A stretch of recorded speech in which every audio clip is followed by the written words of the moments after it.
चार लाइन भूमिका से शुरुआत में एक कहानी के कैसे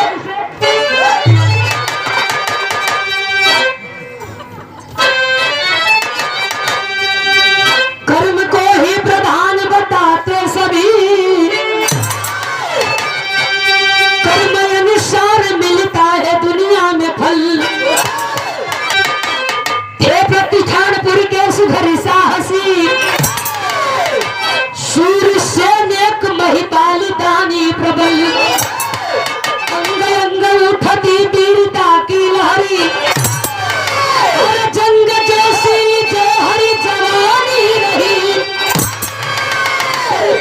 करके चेहरा बनाए सुधर, अप्सरा से सुधर दिल की रानी रही।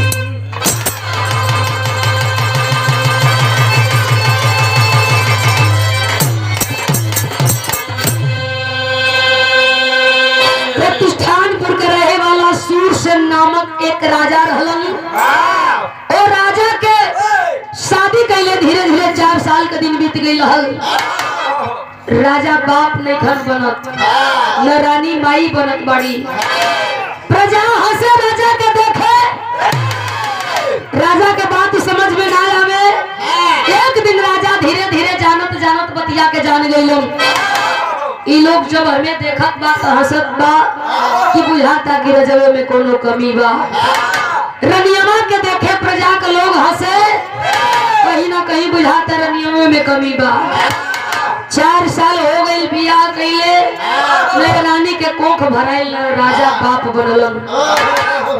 एक दिन राजा गइलन रानी के बगल में बैठ के, चेहरा उदास कइले हुन, मुंह लटकौले हुन। रानी की ओर टुकुर टुकुर ताकत हो।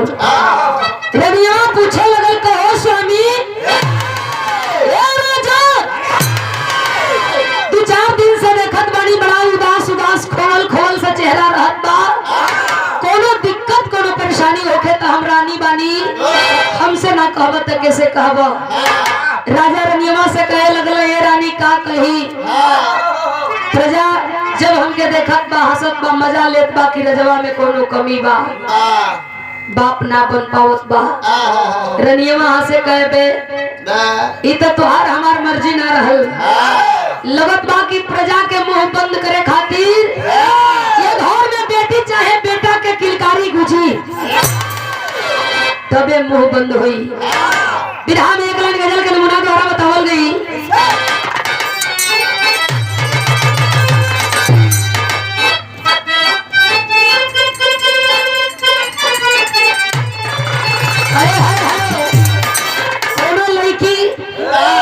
ज्यादा पढ़ाई कैले के नाते से दिमाग के फाल्ट हो गई रहल, दूरिता कम हो गई रहल। लड़किया रोडवा पर घूमे के होके जब देख ले तो ईटा पत्थर चलावे या कहे कि हमार नाम जानत हुआ का हो। घूम के लोग कहे का है तो बतावे, का बतावे, मैं ना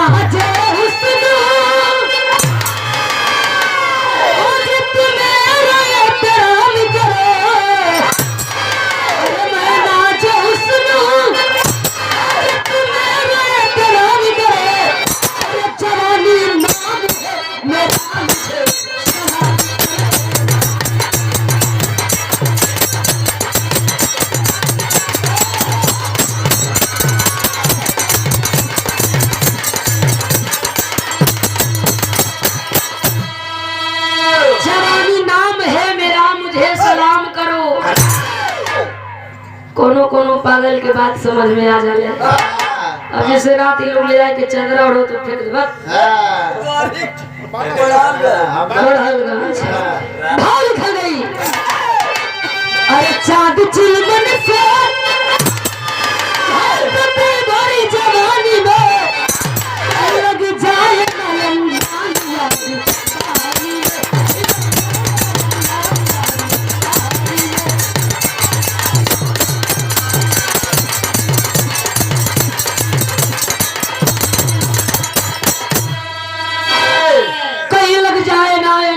आग पानी में। रानी राजा के समझावे। कुछ दिन के बाद ये राजा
विचित्र एगो नाग पैदा हो गई।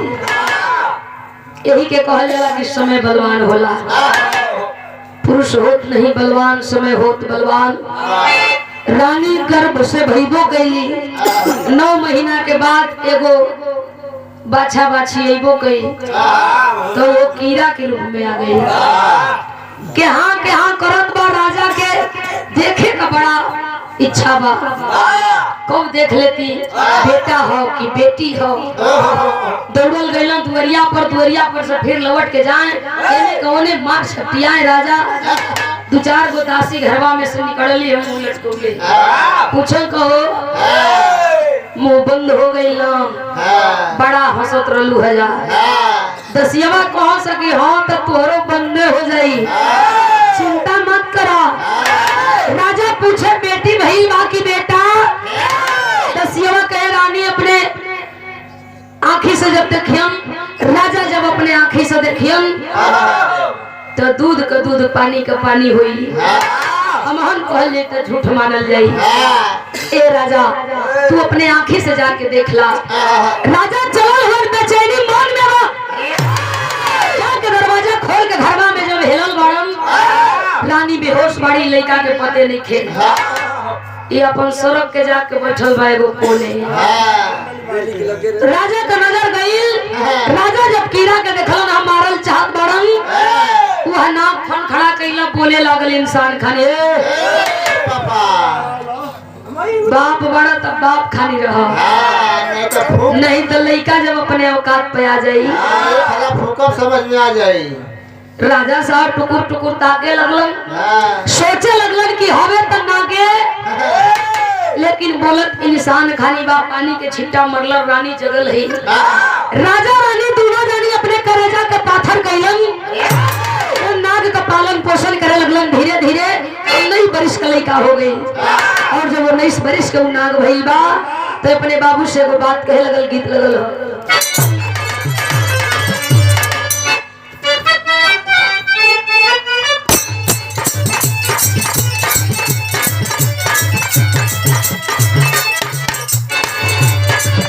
राजा से न गिरे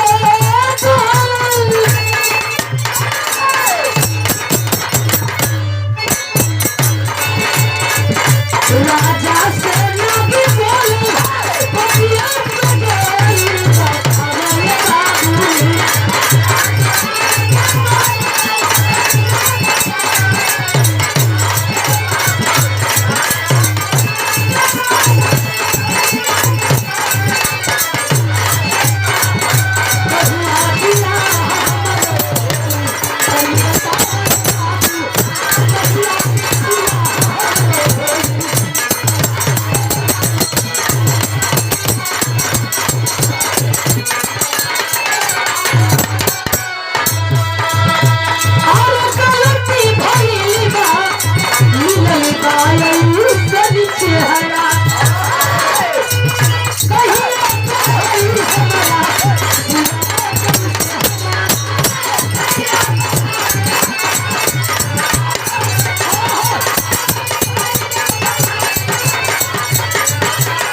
हमके दुल्हन की आवश्यकता बा, दुल्हन चाहिए। राजा साहब मने सोचत हो विरहम भाव लगल, का सोचे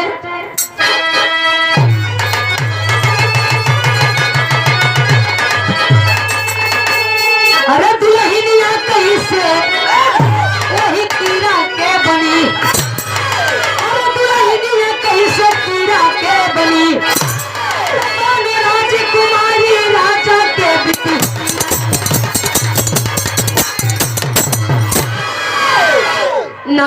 पंडित लड़की खोजे। अरे नाऊ पंडित लड़की खोजे पा करके राजा के आदेश फिक्र लिया एक भूप विजय सिंह जो रहता पूरब के देश। बिटिया उनकी रही भगवती जब सुनी सारा संदेश भाग्य में मेरे नागपति वह चाहे होगा लाख कलेश।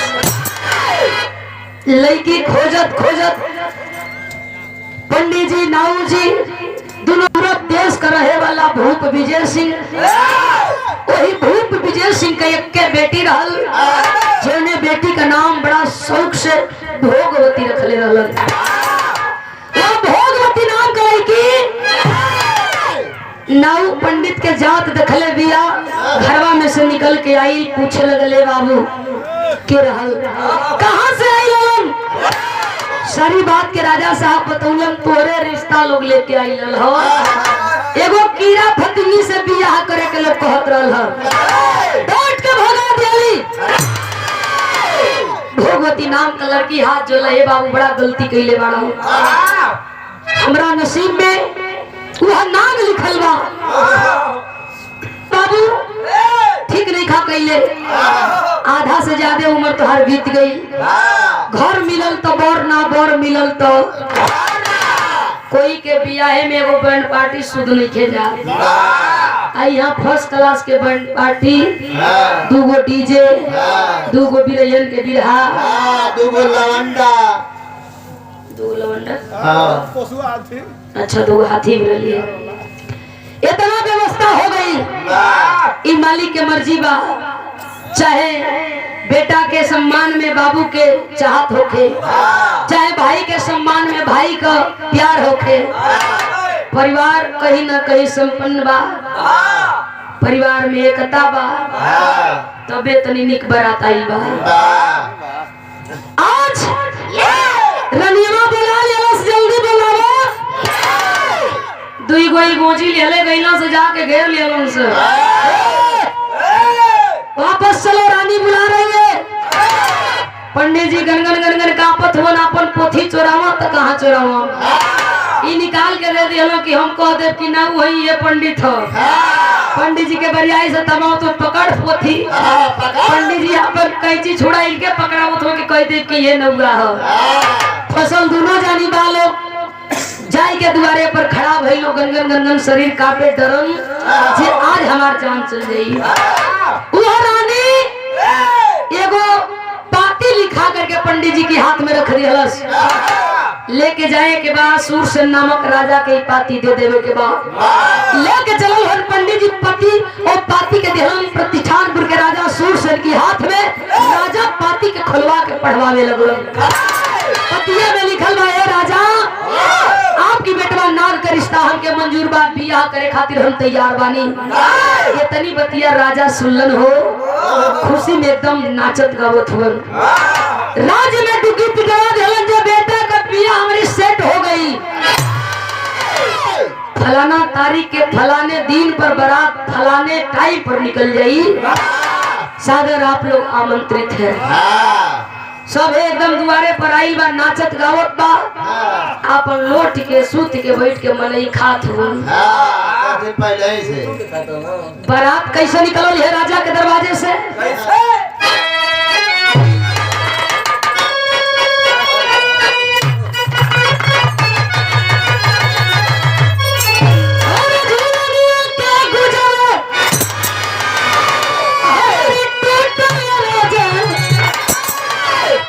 मोहनिया में गड़िया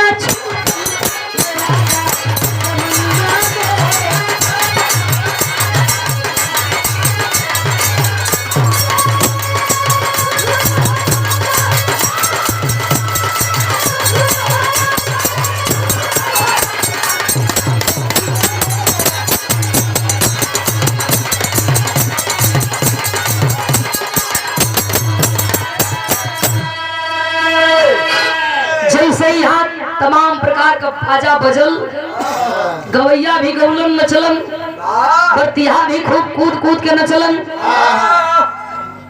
भाग खा गई।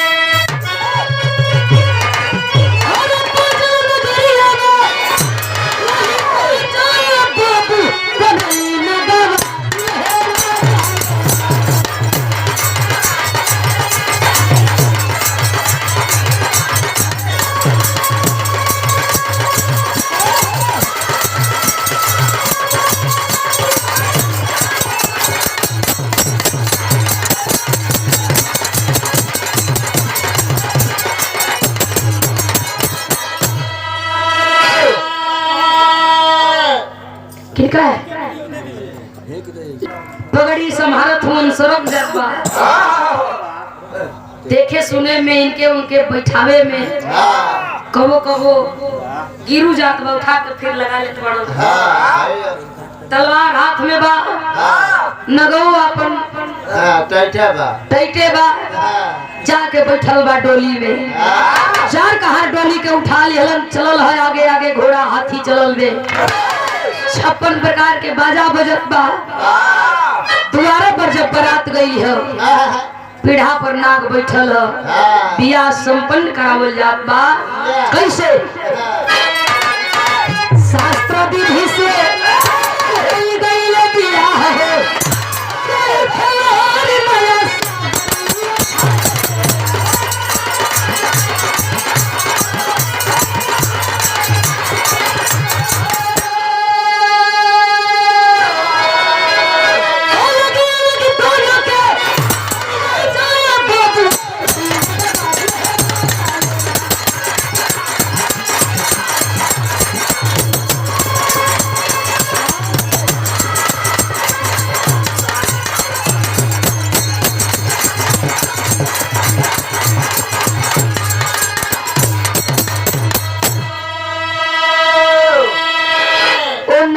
बियाह हो गई बारात के विदाई होखे लगल आगे आगे बढ़ती है अपन चलल हुन पीछे पीछे वो नाग के डोली उठल बा डोली में दुल्हन बाड़ी आगे आगे नाग के डोली पीछे पीछे दुल्हन के डोली अपन सब गावत बा बजावत बा सवेरों का गाड़ी होला साझों के गाड़ी होला लेकिन यहाँ गाड़ी नहीं सुनाई है डीजे की आगे कहाँ गाड़ी सुनाई सब अपन बिना पंखी चोरावत बा धरत बा केहू हाथी की फेरा में बा केहू घोड़ा की फेरा में बा केहू भूसा से बनल रेडियो की फेरा में बा खोजत बा ले लेकर के अपन काखी में दाम के जगह जोने मिलल बा एने ओने सब भागत बा केहू कुंडा दौरी खोल के चेक करत बा जे कोना में बड़का बड़का कोना में खाजा बा गरम बालूशाही बा समय हो गई बतिया झोपड़ी खोल के डहरी डहरी फेंक जाऊं मैं घसगढ़नी उठा उठा खाए एक जनी बैठल तो झपोली खोले न पारे राजा साहब का बारात वापस आई बा सुहाग रात का बेला दुल्हन बेड पर बैठल में पति का इंतजार करत बा नाग पहुंचल बा सवाल के लिए दिया दुल्हन का सवाल करे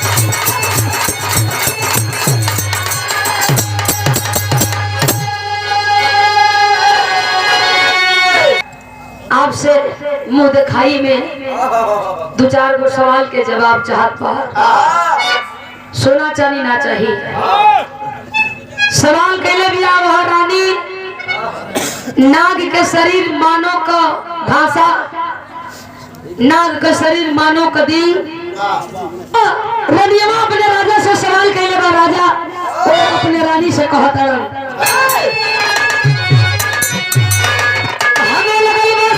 शिव के सुनीला हमारी प्यारी हो कोई के तरले ना तरला दुनिया को नहारी हो दुनिया पर किस्मत या सुहागरतिया में हो गया दुनिया करनी सुहागरत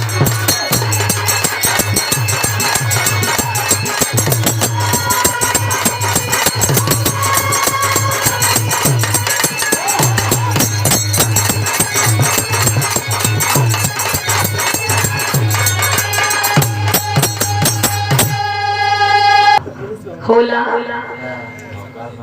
आज वह नाग सारी घटना अपने दुल्हन के बतावे लगल पुनर्जन्म में शिवदानी भोलेदानी के हाथ में हम कंगन बन रही उनके हाथ का शोभा बढ़ावत रही पार्वती 16 श्रृंगार कई के आके शिवदानी के आगे खड़ा हो गई। पार्वती के देख के शिवदानी लगल मुस्कियाए। अरे मुस्कियाए लगल तो हमहू के तनी तनी मजा आवेला, हमहू अंदरे अंदरे हंसे लगली। शिवदानी का हंसल तनी अलगे रहल, हम तनी उनहु ले गंदा हंसी। मानसिकता के हमारी भाप गई। शिवदानी छटकार के फेंक दिलन हाथे से, कुछ दूरी पर जाके गिर गई। श्राप दिलन सती के बारे में, गलत सोचे वाला सती के देख के हंसे वाला के चाहे तो जला कर राख कर सकत बानी, लेकिन ऐसा नहीं करूंगा इसलिए कि तू मेरे हाथ का शोभा बढ़ा रहा था। श्राप दिलन, उपाय ना कोनो बतौलन। नगवा दुल्हनिया से कहे बतौलन, का कहे?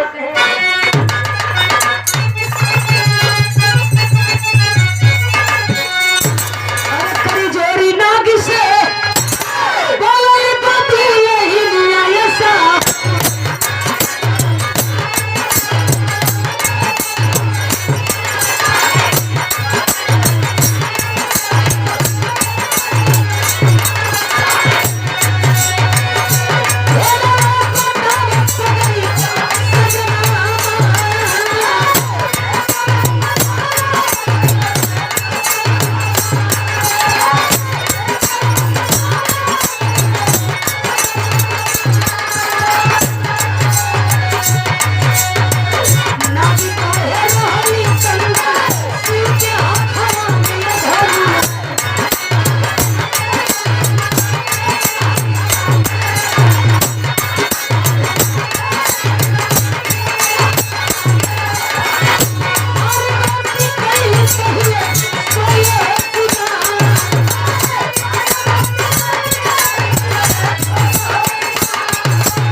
लेकर के चलल बे पाप से और श्राप से मुक्त करे खातिर। दक्षिणी भारत में सिद्ध प्रसिद्ध गौतमी नदी के धार में पति नहा के मानव बन जाई हम, इंसान बन जाई हम। जान करके अब दुल्हन एको मिनट का टाइम आपन बेकार नहीं खे करत। पति के लेकर के चलल बा दुल्हन वही दक्षिणी भारत के सिद्ध प्रसिद्ध गौतमी नदी के धार में 4 बजे भोर में हिलल बा। 4 बजे के नहान बड़ा नीक होला। कैसे भैया? गोविंद साहब के मेला भी शुरू हो गए जइबा। हाँ, तबीयत खराब है ना जे। लोग जालन साहे का तैयारी करी हम, सवेरे जाके 4 बजे से नहाए लगे हम। साझे फिर लौटानी भी कर दी हम। 4 बजे भोर में दुल्हन अपने नागपति के लेके हेलल बा पानी में। डुबकी मार के वह नाग जब ऊपर आइल हो तो धीरे धीरे नाग के शरीर चेंज होखे लगल। आखिरी भाव बतावल गई,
हुए अपने पति के मने मने मुस्कियात बारे बाप रे बाप कितना सुंदर रूप बा निहारत बा खड़ा होके मुस्कियात बताई जानत की लाइन मारत हिय ई ओके डांटा था ई डांटा था कि पराये स्त्री को हम राजा महाराजा नहीं देखते।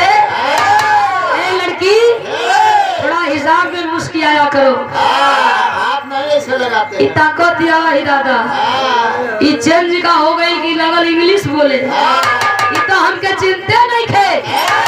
सारी घटना के दुल्हन बतौले बा आज जब दुल्हन बतौला तो जाके नाग अपने पत्नी का हाथ पकड़ ले बा ले करके वह राजकुमार अपनी दुल्हन को दरबार में वापस जब आई है। राजा जब देखलन अपना बेटा के एक मानव रूप में राजा के आंख से आंसू चले लगल करेजा एकदम गदगद हो गई। एक बार पुनः डुग्गी पिटवा देला कि हमार बेटा अब आज वो राजा बड़ा मगन हुन अपन राज दरबार में नाच गान फिर से शुरू करौलन हम बेटा के स्वागत में। राजा रानी बन के रात दिन व्यतीत करे लगलन। बाकी लोग एक चमत्कार के देखले बा लोग सोचत बा जग में कोई विधि के विधान हो तो नहीं के तट पर बदल ना गिरा सखान।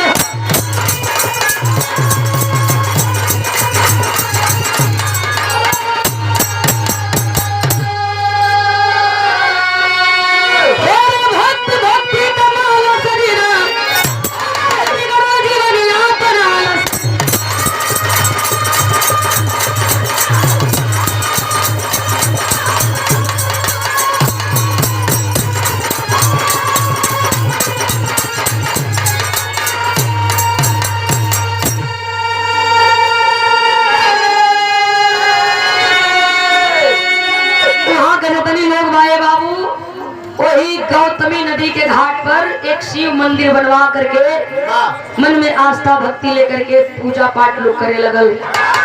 आज भी लोग जालन गौतमी नदी के धार में नहा करके शिव मंदिर में पूजा करके पाप से मुक्त होके का लोग आचना करेला। आज राजा रानी अपने राज दरबार में राज भोग विलाप करत हुन।